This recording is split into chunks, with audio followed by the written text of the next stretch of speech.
Listen!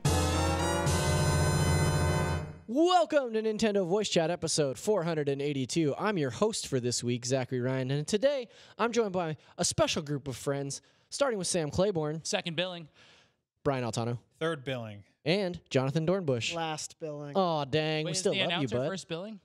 I don't know. I didn't. I think we're 1, 2, 3. Ooh. And special guest Zach Ryan. There you go. It's me. I haven't hosted in a while. I grew this mustache to show that time has passed.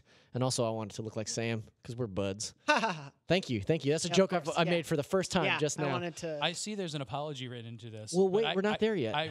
Okay, well, Sam's already taken us off the rails. I just wanted an apology from Jonathan for that clearly insincere laugh. That won't be the last, was- and I've that never certainly laughed wasn't the at my first. No, that's That was yeah, a it was fake a- This week on the show, it is in fact a slow news week, so we're going to talk. We're going to take a bunch of your listener questions, an extra special long edition of the question block. But we're also going to talk about some news that happened this week. There was a few news stories that we wanted to cover, and we're going to tell you a little bit about what we're playing. Although you can probably take a guess. Also, worth mentioning, Casey cannot be here this week because she is busy playing a top secret video game. That's right. You guess what it is? Nobody can possibly know. Knack 3. We're going to 3. start off with a series of corrections and apologies because we're bad at this. First of all, you can locally transfer save data that doesn't support cloud data, like for Splatoon or Pokemon.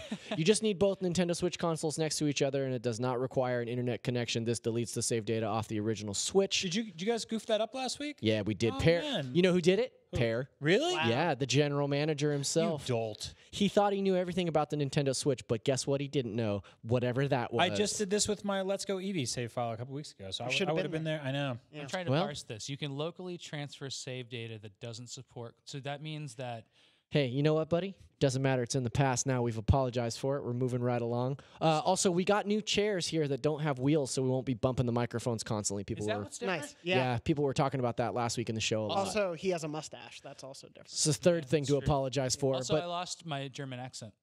yeah, you do look very like a young pair. But Jonathan, you had an extra special apology This that has been you. quite the intro. Thank yeah. you. That you wanted to address right off the top here. I do. If I could begin, on Wednesday, October 30th, Tom Marks sent me a photo of himself in Hawaii and said, along with that photo, I deleted Slack. Please post this in the NVC group. Ha ha ha ha. On Wednesday, October 30th, I was also homesick and thus a little loopy on meds. So when he sent me that photo, I read the word group, and because I've been such a part of the group for so long, I thought he meant the Nintendo Voice Chat Facebook group, even though he used the word Slack in there, which is what we used to communicate in the office. So, not thinking another thing about what he sent me, I immediately saved that photo and posted it to the Facebook group. The Facebook group has then turned it into one of the best memes I've ever seen. it's one of the hottest Sounds memes like of more than an excuse than 2019. an apology. It Yeah. is- No. no, it's an excuse. I'm not apologizing. It's great. I mean, it It's in the has script as resulted. an apology. It I has don't resulted in apologize. some like just 10 out of 10 Tom Marks memes. Yeah. Yeah, and then last week Pear called him his little bow tie man, which I thought was very good also. So Tom, even though he hasn't been on the show, he will be back next week, has been having a real adventure in his off time. Yeah, I wanted to set the record straight because on that feed I commented, Tom is going to be so mad at me. Tom is not mad as far as he has told me. I'll let him speak his side of this. Tom's probably overjoyed that he's become such a hot meme in the Nintendo Voice Chat podcast It's forums. the coolest meme I've seen in a while. Well, thank you for that half apology. So it's a picture of Tom in Hawaii. That's it. He's on the beach. Looking scared. Yeah, he's like yelling kind of at the camera. There's another person in the background running toward the ocean. People have turned it basically into the ocean being a good thing, people running toward that ocean good thing, and then Tom being the bad thing yelling. He looks like he was airdropped into vacation against his will. Right. Yeah. Like he's that's like, fair. I think he's mostly afraid of just being outside for that long. yeah, Yeah. yeah. we're Also, no gamers, bow you know? tie, which was alarming. So. Startling. Yes. Well, Jonathan, thank you for that. Anytime. We should move on and talk about some of the news that happened this week. No, I think this is good. Okay, cool. So anyway, Tom's face, right? So the first thing that we wanted to talk about was some big Smash updates, starting with Terry Bogard, who is available today as of this recording. Tomorrow, if you're listening to it, or yesterday, if you're listening to it. Terry was added as part of Challenger Pack 4. Which also adds 50 SNK tunes. Doesn't that bring the number of tunes in the game to like over 1,500? It's ridiculous. Yeah, it's some crazy amount of How music many that's of in that. these can you guys name? What, tunes? Oh, the Terry tunes? This is songs from SNK. Well, there's Terry's Terry's theme. Yeah, there's Terry's theme B. Fatal Fury theme. Fatal That's Fury good. theme. Ending. Terry's ending death theme. knell. That's good. Fatal Right. Fury main menu. Title screen. Title screen. No, we're kidding. He's a Symphony of the tremendously fight. he's a tremendously popular character, just not with us personally. Right. What does SNK stand for? Super Nunchuck Knights. Knocking boots. Super knocking boots. not That's a even deep cut. It's also wrong. I haven't had an opportunity to. You're right. The silent K of boots. Yeah. I haven't had an opportunity to play, but apparently he plays very similar to Ryu and Ken, which is nice. Mitchell Saltzman of IGN.com has said on Twitter, first impression of Terry, ooh boy, he is fun, with a lot of N's at the end. Second impression, second impression, are you okay? Bust a wolf. And then a follow-up, yeah, I think Terry might be my new main. Okay, so apparently that means that he's good. Yeah. Question mark. Or cheap. We'll give him a shot. Smash Brothers is a game that I like to revisit every so often when they put new characters and play for about 3 days and then be like, I'm still bad at this. Yeah, but it's still Who's your a lot main? of fun. Toon Link. I like Toon Link or Young Link. Nice. Yeah, but I haven't played in a while. I got to go back to it and see what's up with Terry and see about these new Ryu Ken moves. Check out his Bogards. Is Wind Waker still your favorite game of all time? Yes, sir. Wow. So Sakurai top did five. this like 40-minute presentation about Terry's moveset and all the new stuff coming to Smash, but mostly people are upset because another popular Final Fight character named Mai is not being included. And he said, and I quote, Super Smash Bros. Ultimate is for good boys and girls of many different ages, so we decided not to feature her because she is a buxom fighter, and they think maybe it's a little risky, but everybody's point is like, well, Bayonetta's in the game, and so is in the game. Zero Suit Donkey Kong's Samus, in the game. Donkey Kong, Wario is a buxom fella. somebody's crush probably, but Mario Land's Barrett's. bad boy. yeah. But ultimately, like, I think this is so funny because it's like it's so little about like that was clearly a joke on his part, and it was just the fact that they chose one character from this universe to put in there. It has nothing to do with like her being too hot for the game or something. Why didn't they Who just did- draw clothes or whatever? Because Then she Then there would be outrage. legally as a character standards they don't cover up the boobs. So yeah. What's the deal Move with Donkey the Kong. for good boys and girls? Is that a translation that like somebody did? I think he's just insinuating that the game is like PG rated, and she's like but is that a translation that somebody like? Is that that's from the stream. Yeah. Yeah, it's like on the really? stream Yeah. That's their translation. official translation. Mm-hmm. Wow. Yeah. That's a weird It's one. for good boys and girls and players of all ages. Nintendo 2019. Okay. Yeah. Because when I hear good boys and girls, I think dogs. Like like pets? Yeah. That's fair. And I'm just wondering if he like can't no. it I would can't be pay- Smash Brothers. Can a dog play any game? I would pay human money to watch a dog play Smash Brothers. I think I that'd be wouldn't pay good. dog money for anything Yeah, it's fair. because that's illegal. I bet a dog could play Smash Brothers easily because it's a casual party game for babies. No Ow. post Just kidding. That's a joke. It's not real. I Wow. love you all. just Keep like fighting out Mr. there. Do Sakurai you mean made. for puppies? For puppies.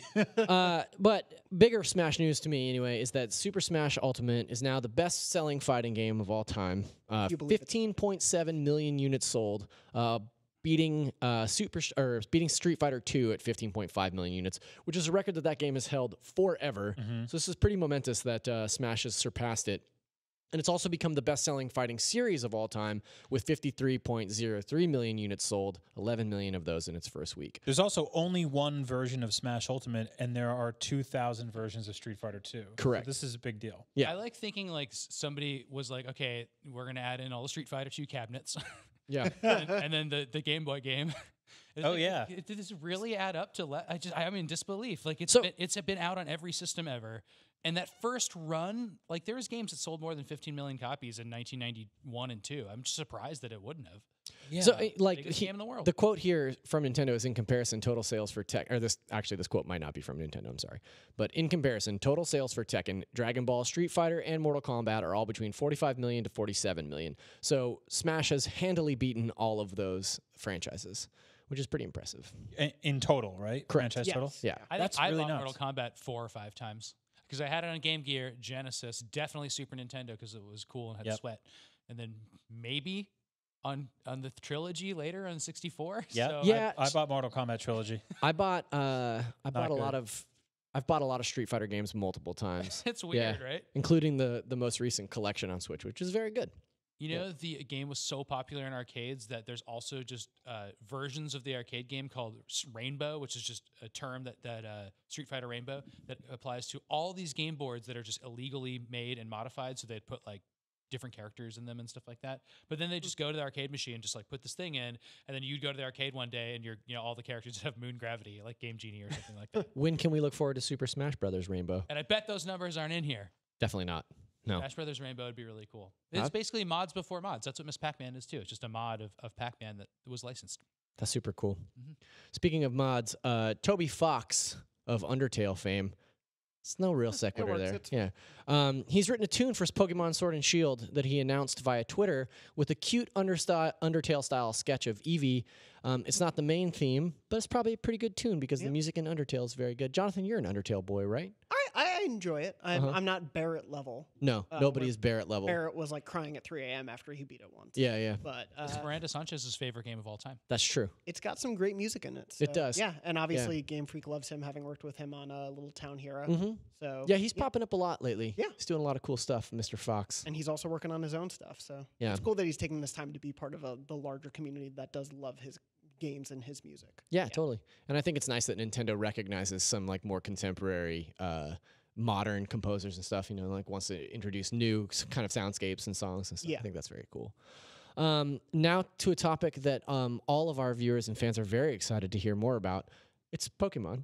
Right. Yeah. And who better to break it down than the The biggest four of Pokemon us. experts at Okay, IG? I really like Pokemon. No, I know. I'm nowhere near as big into it as. Oh, you're Casey into or Miranda, Pokemon? but Name 3 Pokemon. Charizard? Agumon, Uh-huh. Yu-Gi-Oh. You've already lost.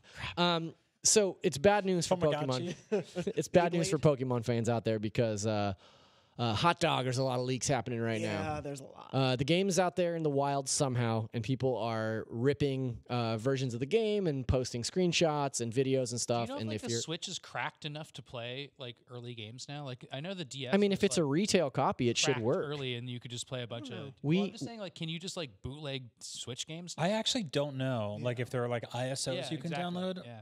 I'm not 'Cause sure. You have to have like a reader for like that little disc. Yeah, I mean, I imagine you could essentially For trick your SD card into reading a game file, but that's probably for people who are locked to a specific firmware and are terrified of. Yeah, so there's no upgrading indication it. that a bunch of people are playing this. It's that there's actual physical copies of the game that maybe are at mom and pop stores that are out there. Because that's just the only other way things leak. Yeah. Yeah, but regardless of how these images and these videos and stuff are getting out there, Reset Era and Pokemon subreddits are absolutely swarming with these leaks, and people that are diehard Pokemon fans are really upset about the idea that they're getting spoiled on things like overall size of the Galar region Pokédex, a full list of Gen 8 Pokemon, You know what Gigantamax the forms, controversy is there? Galarian forms, and a seemingly comprehensible list of Pokemon included in that Pokédex, including the returning Pokemon. Yeah. Yeah. So like that total count that is leaked is smaller than the total number of Pokemon in the world. Right. So it's like, does that mean that they're just you can't catch them all anymore? Well, so that's Yeah, that's been the controversy for months, is that they've omitted some of, like, every other Pokemon game has been pretty comprehensive in terms of the number of Pokemon that are included. To my Well, it's that you could always knowledge. bring them from your previous games into Right. your new game, and the data that they're seeing is saying like, oh, well, even if you had like a bank option, which is like coming next year, then you still wouldn't be able to put them all in the game, which is like stressful to people. because Yeah, they a lot wanna- of people are sort of like control Fing their favorite, slightly more deep cut or even surface level Pokemon and not Nose finding pass. them. Yeah, they're calling pass. this Dexit. uh-huh. Get it? Because of because Pokedex. That's Yeah. really cute. It is. And it does take place in their version of the UK. Yeah, Yeah, it works on that's true. 2 levels. Yeah. Yeah. That's amazing. That's right. I've always played Pokemon, very casually. I've played a lot of the games, but not all of them, and I've caught the ones that are readily available. I'm not one who's transferred Pokemon through the banks through games, so you this have is a lot like of Pidgeys. tons of Pidgeys. So this is not a huge deal breaker for me, but also we'll talk about Pokemon a little bit later in the show. But When I was a kid, people tried to beat Final Fantasy 1 with 4 white mages, and I think it'd be really cool to beat Pokemon Red, Blue, or Yellow or Green with 4 or 6 Pidgeys. I think you could probably do it. 6 Achievable. level 99 Pidgeys. I believe in them. I'm completely sympathetic to the people who are not getting their favorite Pokemon. Yeah, this game. absolutely. The hardcore players out there who have grown to expect that. That being said, this is a roster that has gotten so insanely big that something had to give at some point. And so maybe this is the year they rip Band-Aid off, and then they'll slowly build back up. Well, they've said in past interviews that if Pokemon are not included in this game, that doesn't mean they won't. Like, they're forgetting them for the rest of the time. Right. They are taking into account who they're not including now as Pokemon to include in future installations. I think it's just interesting to think about, like, all the hundreds and potentially thousands of Pokemon out there. Every Pokemon is somebody's favorite. Right. And so it is disappointing to, probably a small subsect of people, but, their favorite weird Pokemon is not in the game, and that's a bummer. It's also kind of antithetical to the thing we talked about earlier with Smash Brothers, which is this game that championed itself for being everyone who had ever been in that franchise was back for this iteration. And they were like, everyone is here. And then Pokemon, they're like, some of them are here. Yeah. Well, and to find out, obviously, none of it's confirmed officially by Nintendo or the Pokemon Company, but just finding out whether or not your favorite Pokemon's in there by maybe a very blurry screenshot someone posted on a Reddit or Twitter is also not the best emotional way to have to deal with that. And there are, as someone who has seen a lot of leaks, whether they're true or not, they're all over the place on Twitter. Especially, I've seen stuff just pop in my feed constantly. I'm trying to stay away from spoilies here for our audience, but I, regardless of whether or not I play this game, I am a big fan of Grookey. And oh boy, those evolutions are truly something else. It is weird. Stay safe out there. Watch out for spoilers. Yeah, if you're worried about Pokemon spoilers, the game comes out next Friday, so maybe just steer clear of where you think you might I find those. just want to point out too, we have a strict no spoiler policy on IGN, and you will not encounter them. In fact, we put up a PSA for how to avoid Pokemon spoilers good point. instead of just publishing them, and so you don't need to worry about going to us or our social feeds. We're not going to do any of that. True. Okay, last bit of news here. Oh, I should also say that regardless of the amount of spoilers, Nintendo has not commented or confirmed or denied any of these spoilers. So shocking. Fake. Shocking news from Nintendo. Last bit of news here before we move on is that Bloodstained, Ritual of the Night, is finally playable on the Switch, knock on wood. That's a joke because it's it doesn't run well. Well, so it didn't for months. Yeah. I played it on Switch, but it just So version 1.03 update addresses frame rate and optimization issues, and the things that it improves are input lag has been eliminated throughout the game. Controls are more responsive. Visual quality has been improved, so things look much more clear and have more detail. And load times are reduced by 70%, which is insane. That's huge. Yeah. That's amazing. And there are still further updates to come from this team, which I think is really impressive. But I wanted to, this is in the hierarchy of Nintendo news this week, I feel like it's pretty small. I highly recommend this game, though. That's what I was going to say. If you I missed wanted it, to. and now you're going to actually play this game. It's totally worth playing on Switch now. I downloaded the patch actually. Yeah? Have you had an opportunity to play it yet? yet? On Halloween. And I did. Just in time for the spooky night. Yeah, right? Yeah. Well, it was weird because I was just like, Luigi. But the we'll get there. The game is much smoother, and there's less of that sort of one of the big issues I had with it was that kind of hiccup that happened when you jump between screens. Yeah. Which is what you have to do constantly in this game because that's the way it's laid out. Mm-hmm. It's still kind of sluggish, but that is just the way this game is across all platforms. Yeah. It's not really the speediest, snappiest Castlevania game. And so they improved the frame rate and the load times and stuff like that. But still, I still find player movement in this game to be a little bit of a drag. Yeah. It definitely is. And I played on a PS4 Pro, and that me too. even still felt slow. Yeah, and there's bosses in the PS4 version, even on a Pro, that chug. Yeah. That being said, this is one of my probably top 5 favorite games of the year. I'm a big Castlevania, Metroidvania fan, and this game is so good. And I'm glad that it's finally in a state now where people can pick it up and at least not get a headache trying to play it. Yeah, and they were waiting to do a really big patch. They even had made an announcement a few weeks or months back. Time is irrelevant anymore. A few years. But it might be. They were like, hey, we're not going to just do incremental updates and fixes because we want the game to be the fully polished version that it should be, and we want that all at once for the audience. So yeah. Can I ask you guys a question? No. Okay. It's not even question block yet. No, actually, that was the question. You said no, so you passed. No, the thing that we see a lot with Switch games is that obviously it's less powerful system. Yes. And so it's not always the best performing version at launch.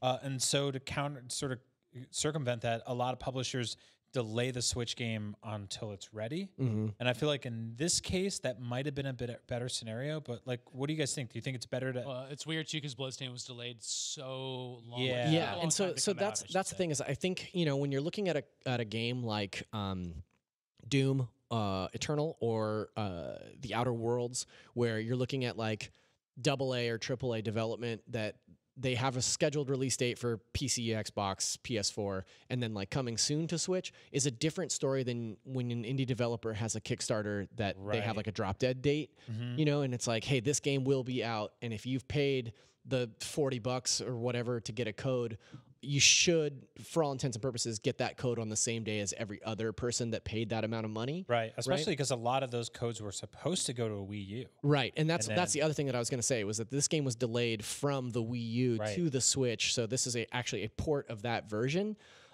which makes it even more complicated and an even lengthier wait. So I totally understand them trying to put the game out to at least be there in the same time frame as Right. the other consoles. But I will say that like regardless of whether or not the Switch version sucked at launch, they've done a tremendous job of at least making this patch get the game to a place where it's playable and at least comparable or competitive against the other versions. No, I'm totally with you. I'm worried about scenarios where publishers drop a game on Switch day and date as the other ones that doesn't run as well, and then kind of just go, well, F you, got my money. No need to patch this. I think they should hold all games until the Switch version's ready, just like all the others. I love being able to have the choice to run a great Switch game at launch. I mean, that's the advantage of that system. Yeah, we've talked a lot about whether or not we would play a game on the Switch if it's available on another console in 4K or whatever. And this is an interesting sort of turn on that idea, I think. Yeah. It's funny, I'm getting to the point where it's like, I don't care about game delays unless it's Zelda or Mario or Animal Crossing or something. Yeah. Like my core like favorite games, which I look forward to and read about and like obsess over. But like a lot of games, I'm like, okay, that'll probably be really good when it comes out now. Yeah. Yeah. I've become a lot more sensible about that. But Zelda, I get so mad. Well, it's because every Zelda is always delayed like for a year or more. Yeah, it breaks my heart when that Yeah. happens.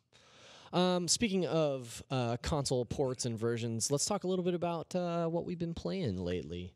And I'll start off there on the far end with Mr. Dornbush. I've been playing games a lot relevant to other platforms for reasons of big launches. Sure. But other than those,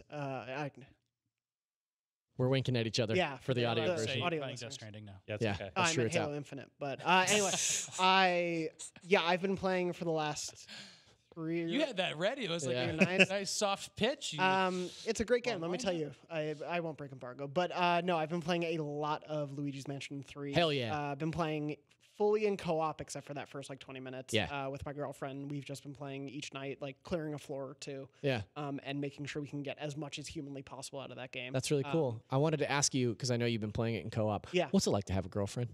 Oh well, it's great. No, I'm just You kidding. loner. I no, You've haven't- had girlfriends before. I'm just kidding. Back when Luigi's Mansion came to GameCube. Ah, yeah. sick burn. Who's Guigi Guigi? Who is Guigi? in the couple dynamic that you have? I'm Guigi. Okay. You, I'm you the don't have to Guigi. answer that. That's cool. I'm the Guigi of the relationship. I'm the Luigi. Wow. cool. I mean, it's easy for me. If stuff gets tough, I can just like go back into the little pod and let her deal with everything. So it's fine.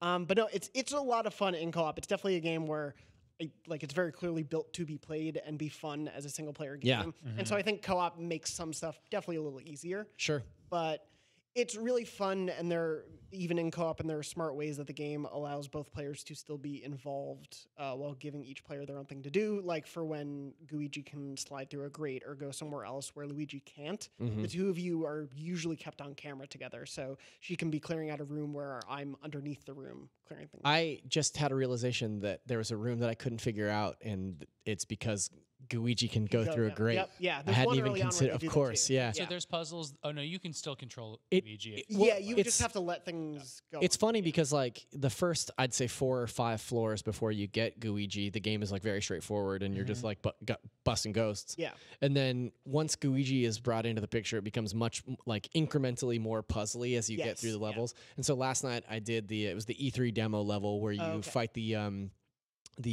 King knight. Ghost, Yeah, the yeah, Night Ghost, Yeah, and we like, were just playing that too. dude, Yeah. that game is amazing. I'm really, really enjoying it, and I mean, I like I really love the other Luigi's Mansion games. Yeah. But this one feels like the perfect amalgamation of the other two. Yeah, And it's like it's so great It's and such it's a so gorgeous-looking funny game, and too. weird and Beautiful. like It Looks yeah. like it might Sounds be in the great. Odyssey engine.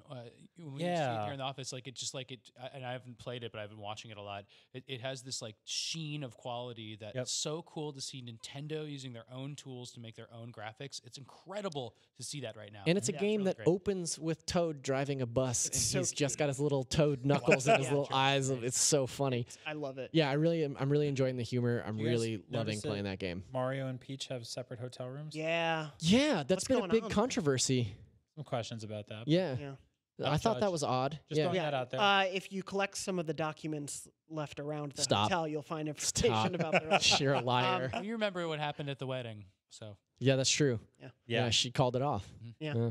But yeah, I'm Unfortunate. enjoying that game so much. The first Yeah. Luigi's Mansion, like you said, I think a great amalgamation of the two because the first I think is better than the second because it had a really great sense of space. See, I like the second better. For me, I just like you get so familiar with the mansion in the first game that like for me a really really great level design does it for me. And in 2, I felt like I was just moving through places Yeah. so often enough that I didn't really get to like enjoy the space. And 3 does this awesome thing where it allows you to open up different paths and loop back around to areas kind of like Yeah. Dark Souls where you'll find alternate routes through floors and stuff that take you back to the elevators that you need to get, up Yeah. and down. Like Yeah, I really love it's that. really smart and really funny. The idea of like revisiting floors with new tech and getting a bunch of stuff that you missed last time is just perfect. If you had told me when the GameCube launched that this would be a franchise we'd be talking about yeah, weird. 20 years later or whatever, Yeah. I would not believe it. Especially considering the last game I think sold like 5 million units. Yeah. And this They- one's going to do really well too. They mentioned that to us at E3 when we were doing like the first hands-on during the pre-brief, and it was one of those things where everyone was like, they even went, so you might be wondering why we're doing another Luigi's Mansion. I'm like, well, the last one sold this many copies. Yeah. I was like, oh, okay. Yeah, this is a bigger thing than I think a lot of people consider it. Because it was kind of a black sheep of the GameCube launch to be like, oh, you don't have a Mario game? You have a Luigi game and he's scared the whole time and he can't jump and he whistles and cries. Like, okay. All right, that's weird. Weird system. And it's purple and it has a handle. Mini discs. What's going on, guys? You playing anything else? Switch-wise, no, not at the moment. I was just still chipping away at old Picross puzzles I still have left to do. Sure. But yeah. Yeah, I'm still on the Dragon Quest train. I'm getting to it's getting to be that special time of year where I'm juggling like multiple games. Yeah. Yeah. And usually I try to finish one game before I move on to the next thing, and now it's getting to a point where it's impossible. So right now I'm playing Dragon Quest, Luigi, The Outer Worlds on PS4. I'll probably be playing Death Stranding here shortly. And then Star Wars is right around the corner. So Right. it's like all these games. But I think out of all of them, I'm the most excited to play through Luigi's Mansion. I keep finding myself like coming home at night and being like, I've got an hour and a half to 2 hours to play a game. I want to play Luigi. Yeah, So, I feel like it's a satisfying thing to sit down with for 30, 45, 60 minutes and chip away at it. I like just being able to go through one floor at a time and be like, great, I did a whole floor. Yep. Like, let's get out of here. And like, I'm not a completionist in anything. Like you and I were talking about, like I never got all the moons in Odyssey. Yeah. Just Just but a crazy thing to do. I do find did. myself. I did too. So did Brian. Yeah. I do find myself like really trying to figure out how to get all those little crystals and all the little jewels and stuff that's hidden around. Like it's Really good brilliant. at making them feel achievable, even if some are definitely more difficult to find. Well, especially when you find the ones that are like surprises, like little Yeah. secret ones where you're like, oh, that's great. Like Yeah. I was just goofing around and I found, like, oh, it's really fun. Really great game. I'm excited for you to give it a shot. Yeah, Because you're not a Luigi's Mansion guy, right? No. Historically. I Yeah. read this guide for the second one, and that really soured my, palate for it. But I also never played the first one because IGN reviewed it back in the day, and they're like, "This is lame. You should skip Gave it a it." bad I thought score, they gave it a 7. Yeah, but like thought the it was like a review was 6. like about how dull it was. And remember those Oh. when I was I'll check. having to buy games for $60 and I was like a kid. Like, Yeah. there's no way I'd play that game if I had a 7. Like, I mean, you can beat the first game in like 4 hours. yeah, I remember them saying it was short too, so I was like really worried Yeah. about that game. Um, But yeah, No, it wasn't. Sam- definitely just got this. Yeah. I'm excited to play. You've been playing anything else on the Yeah, Switch? so I'm playing on Switch right now. Disney Classic Collection, Mm-hmm. Aladdin and Lion King. Yep. should I get that? And, Like $30 was like, you have a pretty cool archive of games, and this is like itself a cool archive of games. yeah. But I think both Aladdins are really fun, and then Lion King is very frustrating at the start, and then it's cool. But they're beautiful, like beautiful games. All of them have their like moments where they're for their time the best looking game ever. I think Aladdin for Genesis, there's nothing that looks better from that year. It's incredible. And then Lion King has its moments too. So, but what I really like about that collection is that it's how emulation collection should come together. It has like video after video after video of the original development team interviewed now about the games. Like just tons of journalism done on this. There's that. So it has, cool. It has art from all of the game design stuff. Like a lot of collections have that. It just has art from the Disney movie designs too, from the Disney archives, which is amazing. That's awesome. all the Yeah, sketches that's from super that. cool. And then it has a couple features which I'm just so impressed by, including the ability to rewind anytime while you're playing a game, right? You just rewind in emulation. That's a really cool one that a lot of people are doing now. Here's one that other people aren't doing. There's just a perfect playthrough in emulation that you can just watch and then hop in and just take over the controls. Yep. What? So like mid-frame. They've done that in other collections as well. super Second cool. level Yeah. in Lion King or the whatever. It's the Hippo level. It's terrible. If you can't get through that on Oh, your can't own, wait to be king. Yeah. That makes me want to hold middle fingers up just right now thinking First about of all, it. you can watch somebody do it on YouTube if you want to, but in this case, you can watch to the point where you just want to stop and then you just take over and you just play from there. I think it's such a cool That's feature. so and like, smart. if you're gonna play with old games, NES Remix is one way to do it. I love doing that. Make your game a remix, and this is another great way. There's also actually a remix in this too. There's a game called Aladdin. Director's cut. Yeah, a Final Cut, I think it's called. Final Cut. And it's basically a director's cut that they're calling. They gave us a quote. This was original reporting for us that it was a day one patch they couldn't have done in 1993. So like basically crazy. they fixed a bunch of balance issues and then they added some new secret areas and you can just play this Genesis version of Aladdin in a new way. So anyway, great way to emulate, and you should support the company Digital Eclipse that did that. They also did the Mega Man Legacy Collection 1 and the SNK collection, and even in that they don't say what SNK. Where's where the heck is Disney Afternoon on Switch? I don't know what happened to that. They took That collection never came to Switch, right? No. no. That seems very Yeah, odd. it does seem weird. That's easy money. Yeah. So whoever's in charge of that, go make some easy money. It was the same company, Digital Eclipse. Yeah, it's with still Capcom. Digital Eclipse. Yeah. But then Capcom took over Mega Man Collection 2, and then they're doing like their own internal stuff now. It doesn't have all the bells and whistles. It doesn't have all that emulation stuff. So It's weird. Yeah. Brian, we talked a little bit about Luigi, but what else have you been playing? I was playing Super Lucky's Tale, which I was surprised to find out that we didn't really like Yeah.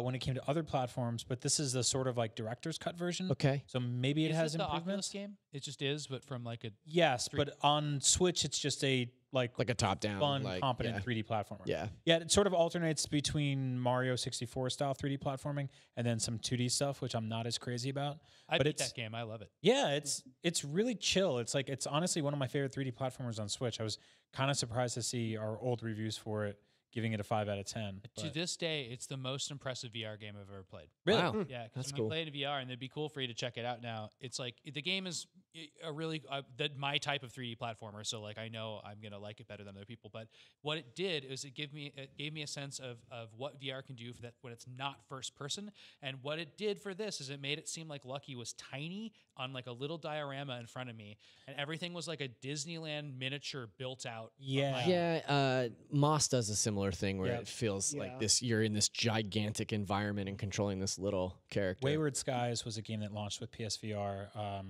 Developers went on to make Dino Frontier, I believe. I think so. Yeah. And that's also Ika who went on to make. Oh, board game. for Yes. Falcon Age. Yeah. And so, yeah, I actually really love stuff like that. I think most people associate VR with first person, but either way, on Switch, I think this is like I played this and Hat in Time back to back, and loved this one so much more. If you're like itching for another 3D platformer, this is out there. It's also one of those like weird Microsoft games that are now on Switch. So weird. Like that keeps happening is really I cool. prefer it to ukulele, for example. Like I do too, honestly. Yeah, I totally do. And the other game I was playing was Resident Evil 5, which is a game I really, really disliked when it first launched because it was absolutely all the worst parts of Resident Evil 4. Yeah, turned up and to that 10. game is built for like a co-op experience. Yeah. And so I'm playing it again on Switch and revisiting it and trying to give it a second chance. And I think I like it a little more. In handheld form, it's something that I can kind of play in small doses. And also, it looks really good. Yeah. Because like when you're playing it on Switch Lite, you're not really realizing that you're playing a game from like 2 generations ago. Sure. But when that game came out, it was the best looking game on the planet. yeah, for sure. And in all of its previewing and everything, I was like, "Are games ever going to look better than this?" And it's such good lighting and really cool monsters and stuff. So like, I really like can see how squishing that down with old technology is still going to look really good, right? Yeah. Like it's like they don't need to amp it up or anything. So that game also has a really cool collectible set in it that I really liked getting. If you go for that, it's like basically the medals in Resident Evil 4. Right. Yes. Bogard, they have that like throughout the game, and they're like super clever and fun to get. That's cool. Interesting. I love I'll Resident keep Evil an eye on 5. that. I've just gone up and up and up in my taste. And I just played through Resident Evil 4 on Switch, when that Yep. was out. Yeah, I Me did too. that What too. a great game to revisit. And so like, I'm so all in on 5. I think that was the thing. I was like itching for more of that, and I was like, let me give this thing a chance, and I'm glad I did. Neat. And then you're also playing Cat Quest 2, Yeah, which Tom and I talked about a little bit. I just want to give a quick shout out to that game. That is a or Little Bow Tie Boy. very very casual RPG, casual, but it's really fun. It's incredibly straightforward. It's basically like this kind of 2.5D like open world map, and you can just travel around and go into dungeons and beat things up, level up. It's got like a little bit of very Diablo light style gameplay, and it's fully multiplayer too. So check that out if you're looking for something fun and casual and cat co-op. Cat co-op. I should also mention we talked a lot about Return of the Obra Dinn last week on the show, and I just barely started that, and I'm looking forward to digging into it Yeah, more me on too. the Switch. So, okay, and that brings us to Super Mega Question Block. Yeah, we got a bunch of questions from Game of the Year Twitter edition. and a bunch of questions from the Nintendo Voice Chat podcast forums on Facebook. So, without further ado, we're going to jump right in from the podcast forums. A question from our friend Soham Paul, and he asks, if you could revive one dead or dormant Nintendo franchise, what would it be, and which studio do you think should give it a shot for its next outing?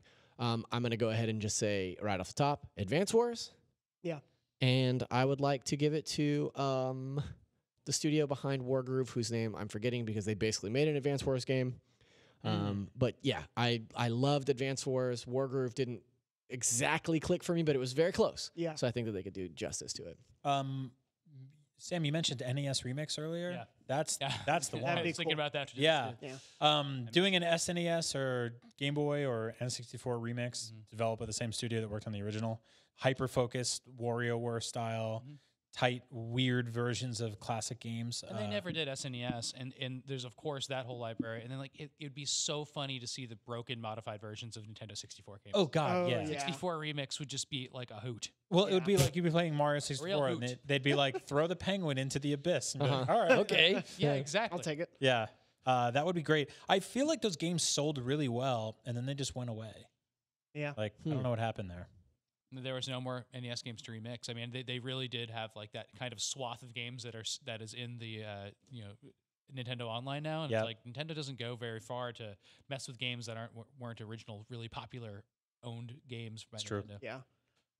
So that's your pick as well? No, I had WarioWare as mine, Ooh. and I actually want WarioWare to be made by anybody that made the last couple WarioWares. Although I did like the gold package. I mean, that was fun. Like all those The collection yeah. on 3DS? Yeah. that it was was great. quite cool to play those old games again. But I'd like that game has to be like the 1-2 Switch developers. Like give them that. Yeah.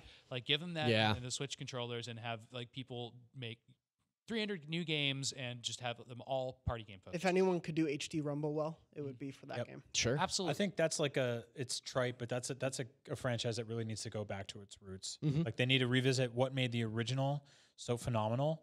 And it's not just the mini games; it's also all the weird toys and stuff that you unlock. love that stuff. Like the unlockables in those games are excellent. And I think that over time they got almost too hinged on one gameplay mechanic and weren't really fleshed out in terms of variety or substance. So yeah, go back to the originals and just make a bunch of fun. And the party shell games. of the Why party not? games wasn't really ever good on. Well, the GameCube one had a really good one, but like 4 players should be able to play basically a Mario Party with WarioWare style mini games and a more interesting game board, and that's my perfect party game. Totally. Pikmin. Yeah. Yes. I need Pikmin back so I mean, badly. supposedly we're going to get Pikmin 4 sooner or later. Apparently, it's but- been done for like 6 years, according to Miyamoto. Did you play Post the throughout 2D 3DS one? I did, and if that's the end of Pikmin, I will be so sad.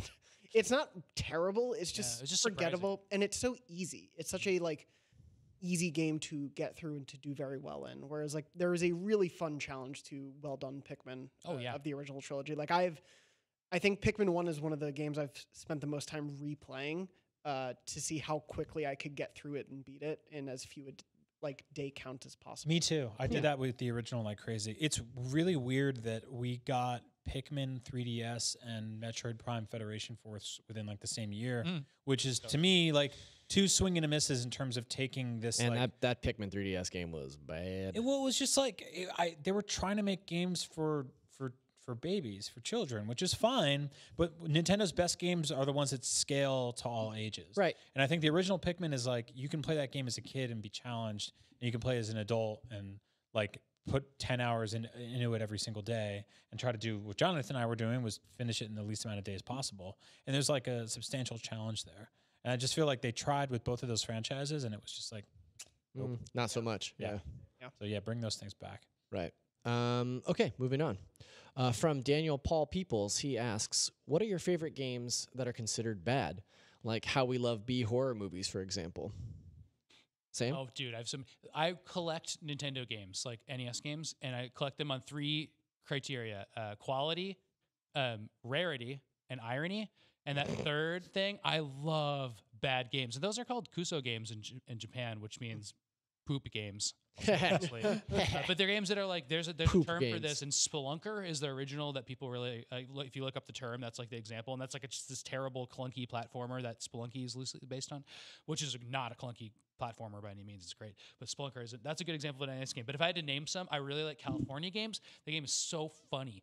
Put it on. It's impossible to figure out how to play. TNC Surf Design is like this too for the surfing, and it's so funny to watch. You can just mess with every single sport in that, and it's hilarious because everybody face plants and gets hurt really bad. And all they're doing is playing hacky sack, or as they call in that game, competitive footbag.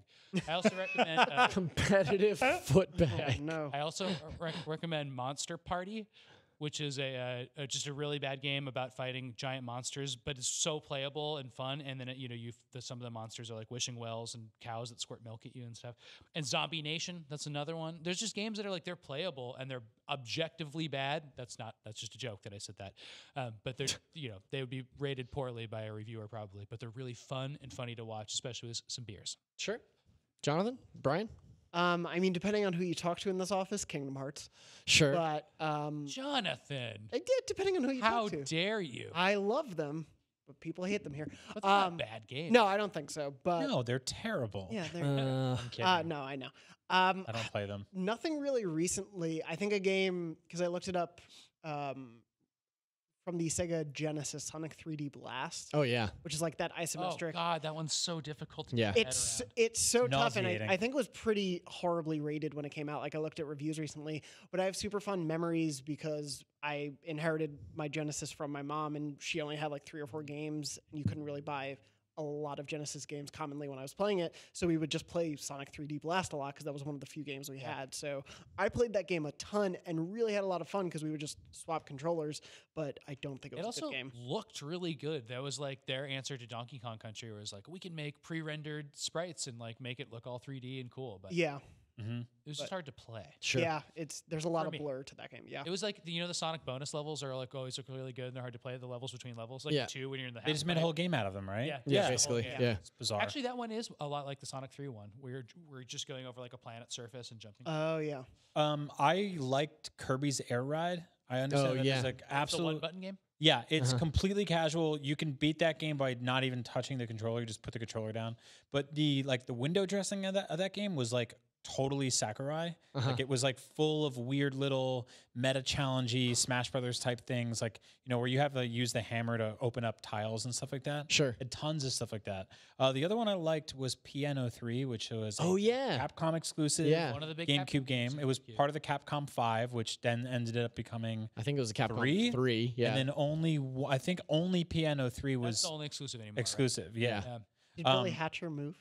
Billy That's Hatcher Sega. was Sega. Oh, That was excuse Sega. me. Yeah. The other 2 games in the Capcom 5. Oh, Well, it maybe was I'm Killer wrong. It was 7? 4. Yeah. Resident Evil 4. Oh, okay. Piano 3. Beautiful Joe. And Beautiful Joe. Piano 3, and then Dark Phoenix, which was the bootleg like open world 3D Kid Icarus style game. Okay. Got straight up canceled. Canceled. Okay, Yeah. so it just didn't come out. So Piano Yeah. 3 was the only one that I believe was What stayed on the exclusive. because eventually Beautiful Joe made it to the PlayStation. and same with Killer 7 Yeah. and RE4. Yeah, for sure. And Piano 3 was basically a third person shmup, but you played as a dancing woman. yeah, a dancing robot A woman. dancing robot woman, Yeah. and you went through these like very sort of like kind of stark minimalist hallways and fought robots, and that was it. And people were like, "This game sucks." It's And I rhythm was like, too, "I right? kind of like it." Kinda. Yeah, kind of. Yeah. Yeah, Mhm. yeah. It got pretty zen-like when you got into the mix of it. It was a good time. Yeah. We'll I was never gonna play that game again. I was gonna choose Sonic Adventure, which was a game that when it came Oh, out, yeah. people I played that with absolutely. you. I know Yeah. people like loved that game when it came out, and then the discourse like very quickly shifted to over time shifted to the idea 2 that decades.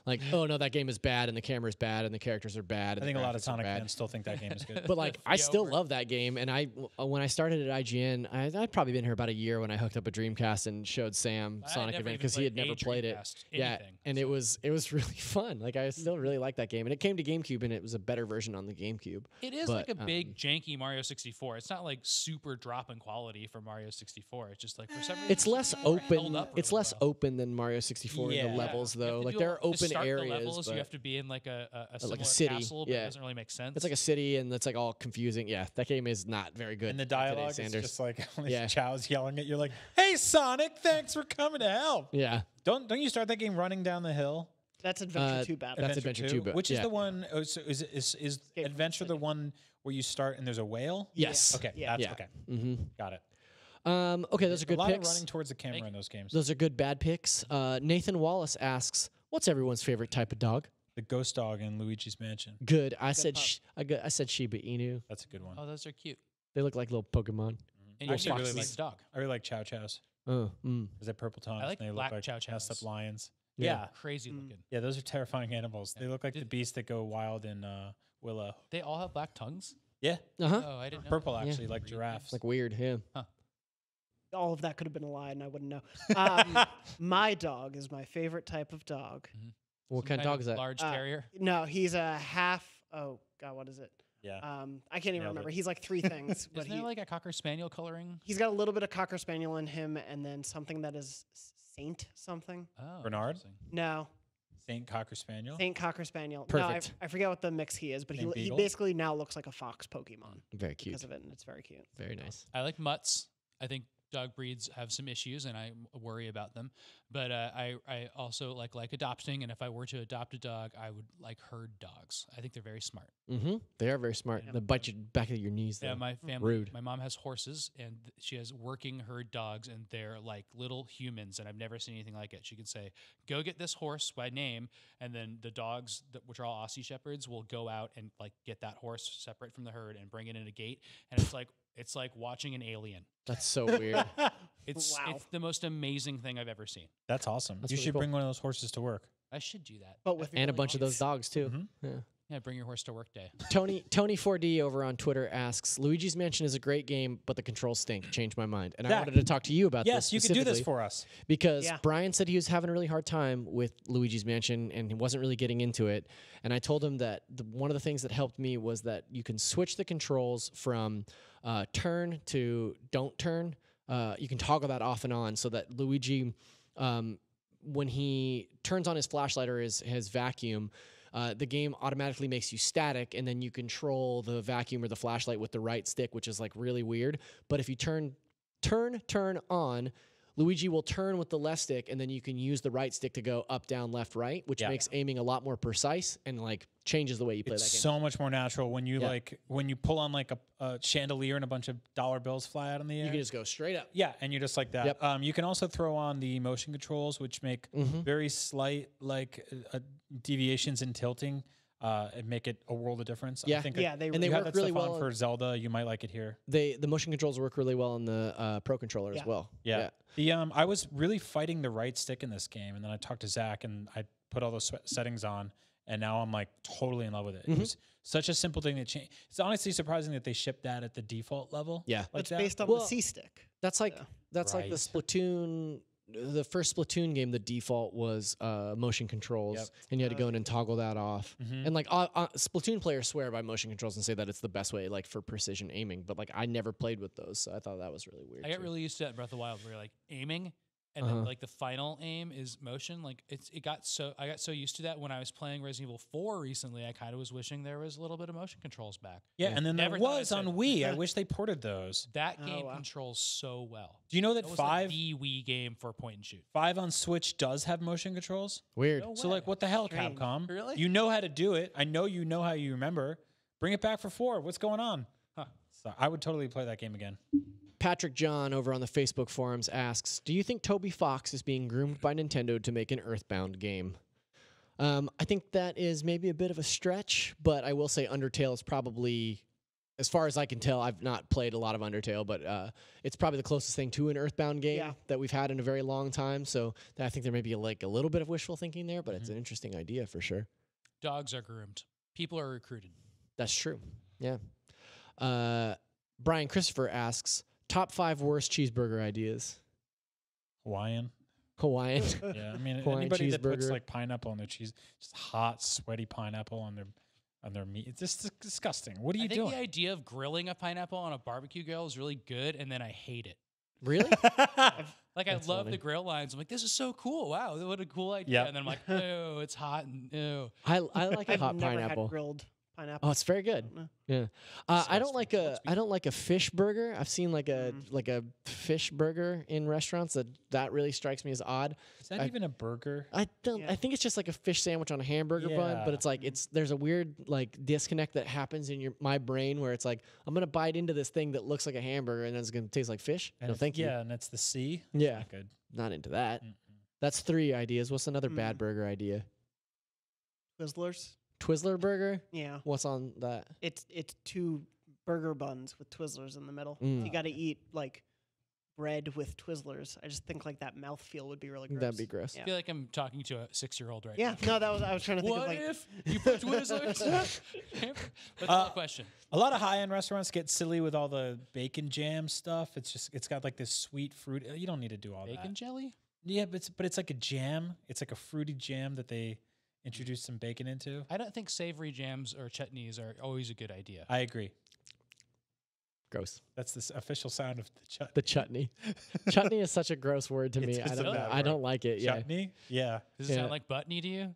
I mean, Back it knee? didn't until just now. Okay. I think all cheeseburgers are bad ideas. What? But I like I mean- Impossible Burgers. They're pretty good. Yeah. Here's a question from Brian Longenwalter. Power Stone. Would you want a 3rd iteration? Did anybody else play Power Stone, or was it just me? Never No, but played I it. just talked about this a lot because it was like 20 questions on GameScoop. Okay. And I've always heard that was like a better game than Smash Brothers from my friends that had Dreamcast at the time. Then the original Smash Brothers, yeah, they're like, probably. Smash Brothers, get out of here! Like we got Power Stone, but that made me so mad that I never played it. It was like it did do a lot of the things that Smash Brothers did before Smash Brothers did them. Like it was, like a 4 versus 4 brawler and or I guess a 4-on-4 brawler and like destructible environments. And the second one especially was like the environments would change and like you'd be fighting as like you're falling through a level and like it did really crazy stuff. I really loved Power Stone and I just put this question on the list because I wanted to talk about Power Stone. If it comes back, who should make it and who made it originally? think Well, it's a Sega game Okay. originally. Yeah, I don't know if it was just Sega published or Sega developed. I can't remember. But if they were to do a 3rd iteration, I mean, I'd like to see Capcom take it on. I think that actually Capcom might have developed Power Stone. Let me Is see. there any Power Stone character that should be a Smash DLC character? It was by Capcom. It was by Capcom and published by Sega. I don't think anyone can name anyone from that game. Yeah, it's fine. I tried. No. Iconic classic franchise. Stone. Mr. Stone. Okay, moving right along. What is your favorite holiday-themed game and/or DLC? From Justin Pua on the Facebook forums. I love when it gets Christmassy in Animal Crossing. Yeah, Like That's that Very that game sweet, is phenomenal at celebrating the turns of seasons and holidays and like making eventizing Thanksgiving and Christmas and Halloween and Easter and all that other fun stuff. I cannot wait for that game to come to Switch. I know. Like, It's better to honestly. get it in it's spring right around the than in corner. I think the Banjo-Kazooie ice level is the best music that's ever adapted to be in like a cool wintry Christmas area. And then I like how it's loosely Christmas themed, but also winter themed. And then I love the ice key so much. But that's number 2. Number 1, Red Dead Redemption Undead Nightmare. That's the best standalone, and also I think it was also DLC at the time mod that's ever happened from an original, from the publisher themselves. Was that set at Christmas? No, I was saying he said holiday themed, and Halloween's a holiday. Oh, that's fair. True. Okay. I can just stick with Banjo-Kazooie if that doesn't count. But I think that was an amazing use of that open world. Sure. To do both Christmas and Halloween, I think the Halloween Town and Christmas Town levels in Kingdom Hearts 1 and 2 are actually really good. They're some of my favorite approximations of Disney movies in those games. Yeah, I was gonna say the Halloween Town as well. Yeah, especially when they go to Christmas Town and 2, they do a lot of really fun stuff there. But I also like the villain representation, the way they capture all the dynamic of those movies in the games. Is it Mickey's Christmas Carol themed? No, it's the Nightmare Before Christmas. Nightmare Before Sorry, Christmas. yeah. They pull from those movies, and it works really well. That's a film that Sam does not like. I do not like it at all. Yeah, he doesn't think it's good. That's true. I've never seen it. Is the issue, but it ruined the Haunted Mansion ride at Disneyland. So you know that's not like a year-round thing, right? Yeah, but it's I was only annoyed. seasonal. I was like, I'm gonna go in the Haunted Mansion. I was like, what is all this stuff? And it was this terrible song. Oh, because you hadn't seen the movie? Yeah. Because I went on the Haunted Mansion ride just a few weeks ago for like the first time It's in like 20 converted now, years, right? and it was Converted for the holidays. Yeah. Nightmare Before Christmas themed, and I thought it was a good time. Yeah, but But because I I've haven't seen the movie, I have a point of reference. Yeah. I totally see where you're coming from though. Yeah. It was just BS. I'm not really coming from anywhere. I But I was understand- disappointed to go on that ride, and then I had to go on it a second time with Nightmare Before Christmas fans, and I was like, this must be what it's like to be on It's a Small World with kids. Yeah, that's Or fair. people who really love the world.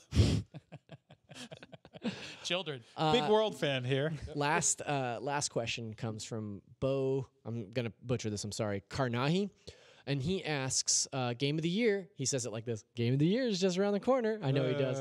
What are your top 5 Switch games for 2019? Oh man, I can't do that off the top of my head. Yeah, Yeah, Luigi's Mansion is definitely up there for me. yeah. I think Link's Awakening. thinking about Yeah. the games that I've spent the most time with on Switch this year, Luigi's up there for sure.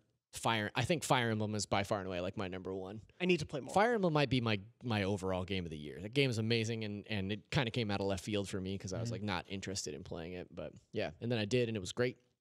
I spent a lot of time with Final Fantasy 12 this year. The port it was really a really awesome port of a really amazing game. And now I'm like deep into Dragon Quest 11. Same deal. Like I know I've talked about it to death on this show, but Dragon Quest 11 is like the definitive version of that game. So that's really cool. I really like Untitled Goose Game. Yeah. I've not even touched that game yet.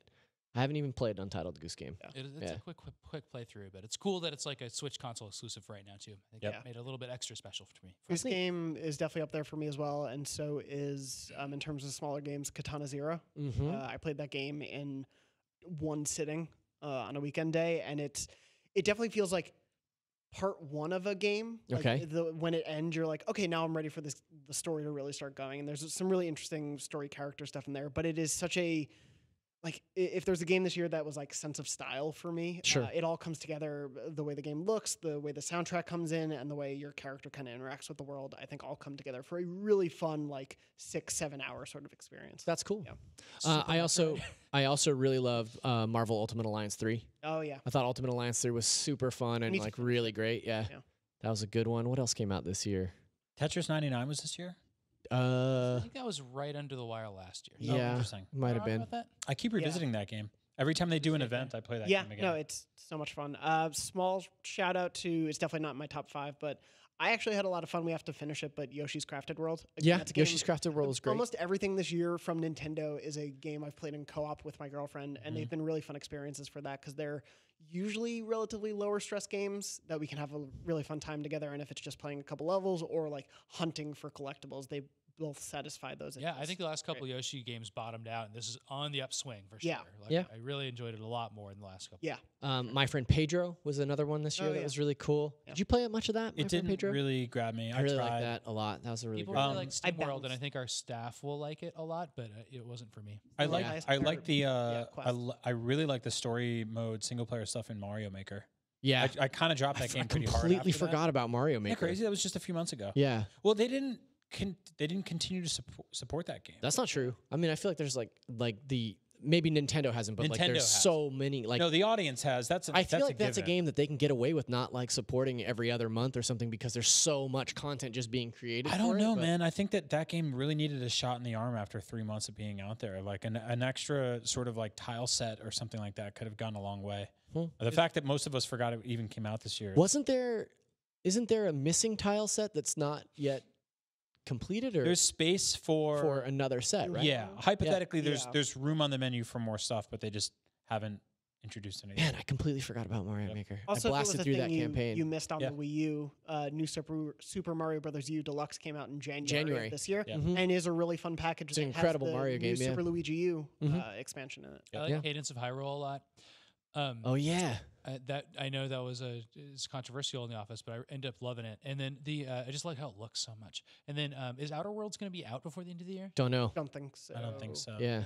Because that would sweep, I think, because people love that game. I mean- I hope that the Switch version's great. That's the closest thing to Fire Emblem for me for Game of the Year right now. That game is for amazing. Sure, exactly. Yeah. Yeah. And then Bloodstained, as we mentioned earlier, if this is like totally fixed it and everything, like Yep. that game is absolutely playable and lovely and fun. Yep. Top 5 for me, for sure.